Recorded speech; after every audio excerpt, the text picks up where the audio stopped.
Kaya sabi ko nga baka ako may awan Diyos yung mga anak mo tapos makahon din sa'yo. Sabi nila malay mo, dami mong anak, katapos ng mga anak mo. Sabi ko, okay lang, sabi ko, kaya ko, kahit mahirap. Pero masaya ko kami, basta wala lang mga sakit ng mga anak ko. Kahit kami dilpil lang kami asin, may kanin lang kami, masaya na kami pamilya.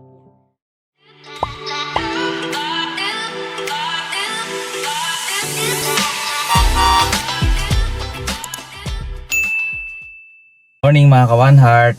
So, prepare po tayo. Meron po tayong i-shoot ngayon. May bibigyan po tayo ng magandang konting blessings. Habang wala pa nag-sponsor sa atin, tayo muna. And kawawa po tong pamilya na to kasi strangers sila dito and tenant lang po sila ng lupa yata. I think tulungan po natin dahil hindi po yata nag-aaral yung mga bata. Nakakaawa. So, ayun mga ka-One Heart. See you when I see me. Hi! Okay. God bless. See you. Grabe. Oh, ito yung sinasabing grabe. Grabe yung daan. Talagang pag hindi ka nag-ingat, gugulong ka dito.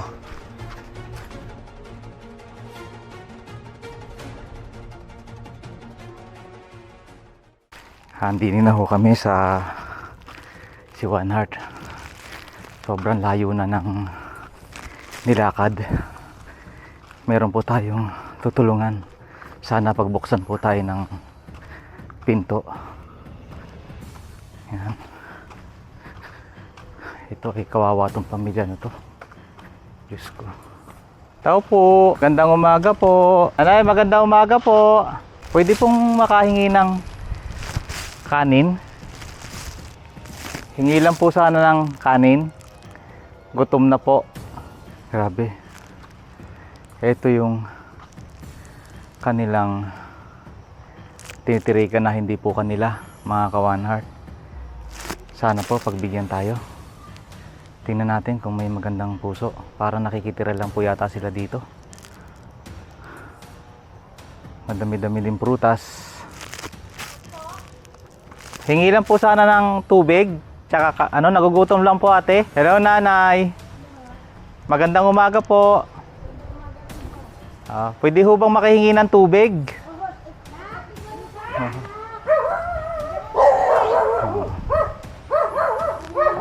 Magandang umaga po. Hello ate. Maganda muna po. Ay, salamat po. Napakabait nyo naman. Saan kayo kuya nagdaan? Doon naligaw ho ako eh. Bakit po kayo nagbigay sa akin ng ganito? Hindi po kasi sabi nung anak ko, nakaano kami sa loob. Nagaging at saka tinapay yung anak ko. Mama, meron po mama mama nakakawa, mama bigay mo na to. Sabi ko, sino? Kaya lumabas ako. Ang bait nyo naman. Bakit hindi nyo ako pinahindian? Bakit ko papahindihan mo kayo? Kuya, tao rin naman ho kayo na nagugutom. May kami garin naman ho. Dati rin ho kaming mahirap din sa mga kapitbahay ko, nagbibigay rin ng pagkain sa mga anak ko. Pag ano hong blessing, binabigyan Opo. namin sa tao. Eto.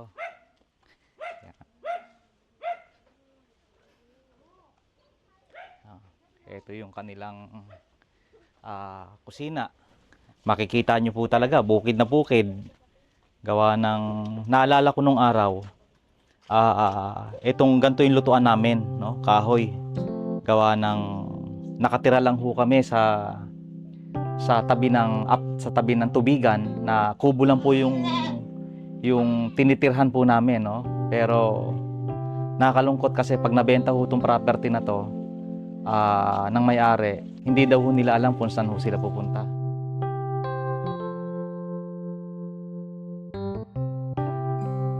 Hali po kayo, tingnan ho natin yung kanilang loob ng bahay. Yan. Yan, ito po. Gantong-ganto yung amin nung araw. Sasara lang, pero may hagdan po kami. Siguro mga dalawang step lang yung hagdan namin, tapos bubuksan agad yung bintana, isang aparador, sahig na may silong. Ganun po yung bahay namin nung araw, sa tabi ng tubigan. So, naalala ko nung ako'y bata pa, ganitong ganito ho. So, halika, pasok po tayo. Ang inyong, si Ate Pilisa po. Pilisa. Ano po ang pangalan niyo, Ate? Pilisa po. Si Ate Pilisa. Parang ako yung iiyak eh. Sa situation ng, alam mo yung sa situation. Ay, grabe rin yung paghirap namin dito. Kaya lang, talagang madali rin ang ano ko rin. Paano po kayo napunta dito? Dayo rin kami nga po dito sa Batangas. Tapos dati ko kami tumira sa province ng asawa ko sa Bicol. Sobrang hirap din po doon. Naglalaba lang po ako doon, isang sako. Minsan bibigyan ako 150, 50. Hindi ko pareho. Ay sabi ko, babalik na lang ako sa Batangas kasi doon okay ang araw ko, ang pagtatrabaho ko. Di iniwan ko yung 6 na anak ko, napunta ko kami dito. Hanggang sa nakilala ko namin may-ari dito, pinatira ko kami ditong kubo.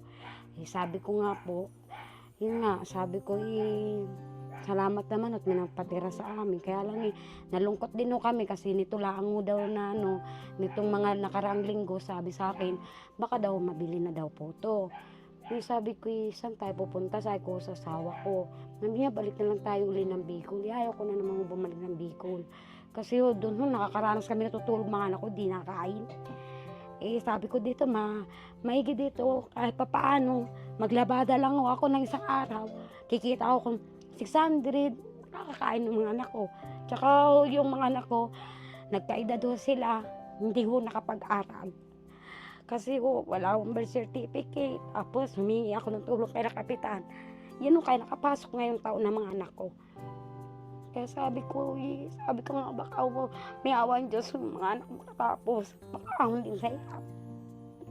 Sabi nila malay mo, dami mong anak. Katapos ng mga anak mo. Sabi ko okay lang. Sabi ko kaya ko kahit mahirap. Pero masaya ko kami basta wala lang mga sakit ng mga anak ko. Kahit kami dildil lang kami asin, may kanin lang kami. Masaya na kami pamilya. Nagsasalo-salo. Ilan po ang anak nyo? Siyam po. Siyam ang anak ni Ate Pilisa. Sobra, parang kami din nung araw, 8 po kami. Ang trabaho po ng mister nyo? Yun po, nakikiarawan po siya. Ano po yung, tabas-tabas ng ano damo. po yung nakikiarawan? Yung tumatabas lang ng damo sa ibang? Nagtatabos to ng damo, tapos nakikihakot to ng mga may taniman ng gulay. Babayaran ho siya, nakita naman 300 po sa isang araw. Yun, may bibili ho namin ng bigas. Tapos kung kaya pa ho ng pang-ulam namin, nakakabili rin ho. Yun lang po. Hindi ho malimit ang sala ng pagkain. Kasi Malimit ho. Wala, nakakaya mo nung aminin, minsan wala rin kayo pagkain. Minsan yung tiyahin ko, pag siya rin humilabada, pag okay naman sa kanya, yun, nahihiram ako ng bang tita, wala kang pangsain, iyan niya ho kami. Minsan hindi ko na nababayaran. Siya na minsan naobliga sa mga anak ko rin ng baon sa araw-araw sa school. Uli ako. Sa shampoo kayo dito lahat? Opo. Paano po kayo nagkakasya? Bali yung mga anak ko pong mapanganay po, sila ho doon 4 na mga lalaki. 4 dito? Opo. My God. Opo. Tapos dito kami, Sa asawa katre? ko ho, ako, yung sanggol ko po.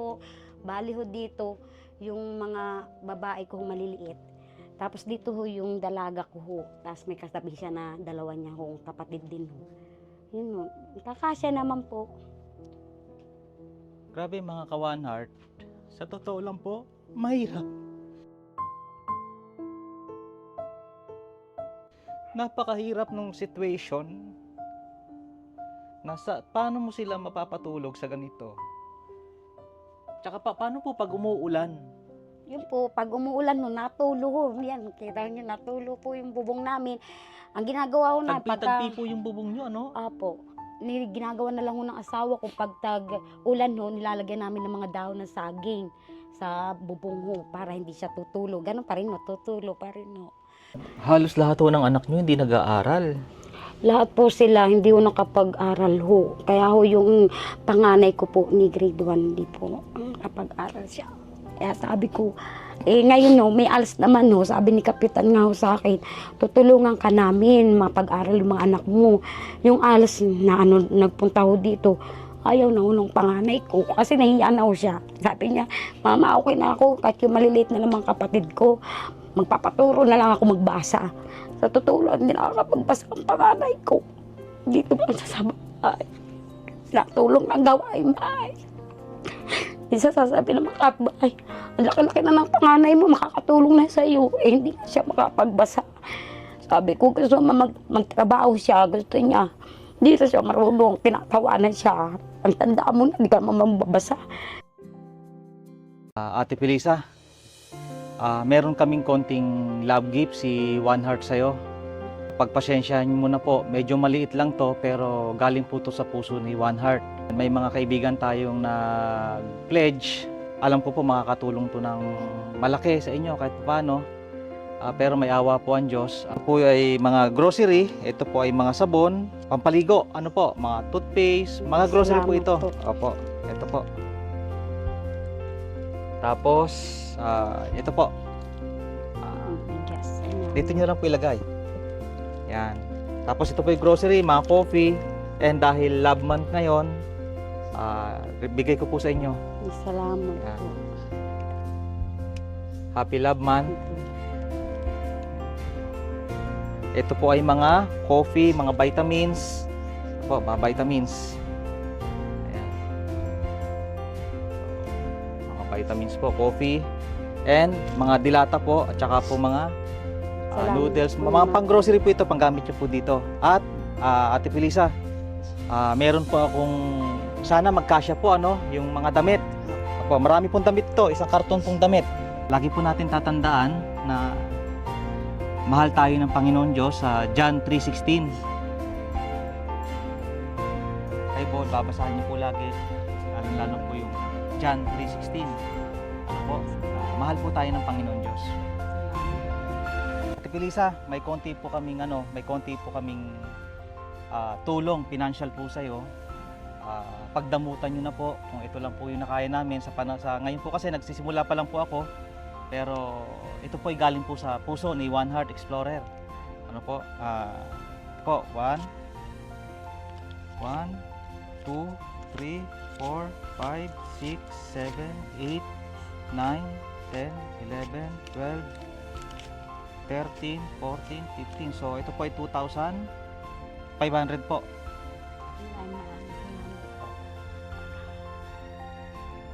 Maraming salamat.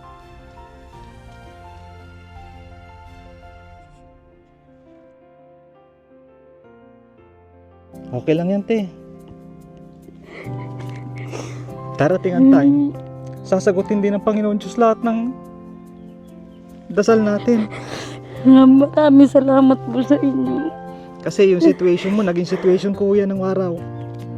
Maraming salamat po sa inyo sa tulong niyo po.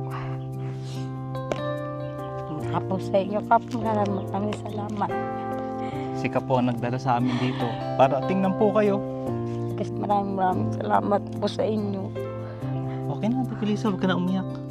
Babawiin ko yung pera mo. Pasalamat ka sa ating nag-pledge ng cash kay Brother Romel Gomez.